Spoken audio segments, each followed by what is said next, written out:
नमस्कार, मी पंजाब तक. जे या राज्यामधलं हे आता जे वारं सुटलंय हे कम्प्लीट 24 तारखेपर्यंत असं वारं राहणार आहे, म्हणून हा अंदाज लक्षात येता. 25 तारखेला हे वारं बंद होणार आहे.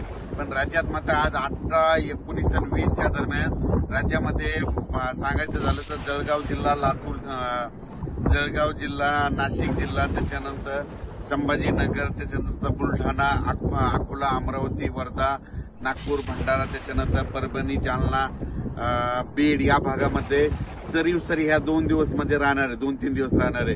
खूप काही मोठा पाऊस पडणार नाही, भाग बदलत पडणार आहे. सरी ते 15 जुलैमध्ये पाऊस येणार आहे.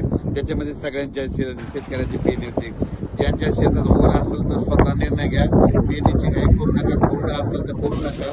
म्हणून हे लक्षात येतं. ओला असला तर तुम्ही तुमचा निर्णय घेऊ शकता. आणि हे जे आठवडी भाग आहे तर या ठिकाणी हे दुष्काळ पट्टा होता. हे दुष्काळ पट्टा होता. पण या ठिकाणचे स्वर्गीय आमदार साहेब माजी अनिल भाऊ बाबर यांनी काय केलं, लिफ्ट इरिगेशन केल्यामुळे या आता ठिकाणी म्हणजे आता या ठिकाणी टँकर सुद्धा बंद झाले. सगळी हरित क्रांती झाली.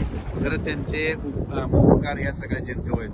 म्हणून असं सगळ्या महाराष्ट्रातल्या शेतकऱ्यांना म्हणजे आमदारांनी, खासदारांनी असं म्हणजे असे पाण्याची व्यवस्था करायला पाहिजे. मी या ठिकाणी सांगतोय. तर या ठिकाणी मी तानाजी पाटील यांच्या शेतामध्ये आलेलो आहे आणि त्यांचे आंबा बागन, चंदन या ठिकाणी बघितलं. आणि या ठिकाणी महाराष्ट्रातल्या शेतकऱ्याला सांगतो, राज्यात फक्त 20 तारखेपर्यंत सरी राहणार आहे. आणि तुमच्या ह्या सांगलीकडे मात्र आता सध्या तरी पाऊस थांबलेलाच राहील. तुमच्या सांगली जिल्ह्यामध्ये एवढा काही पाऊस येणार नाही, म्हणून काही प्रकारे दिग्रत नाही. फक्त मात्र 28-29 थोडा पाऊस येणार आहे. खूप काही मोठा पाऊस सध्या नाही, म्हणून हे लक्षात घ्यायचं.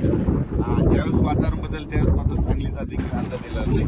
आणि हे आता 24-25 पासून ते 2 जुलैपर्यंत जे पाऊस येणार आहे त्या आठवड्याच्या इकडे थोडं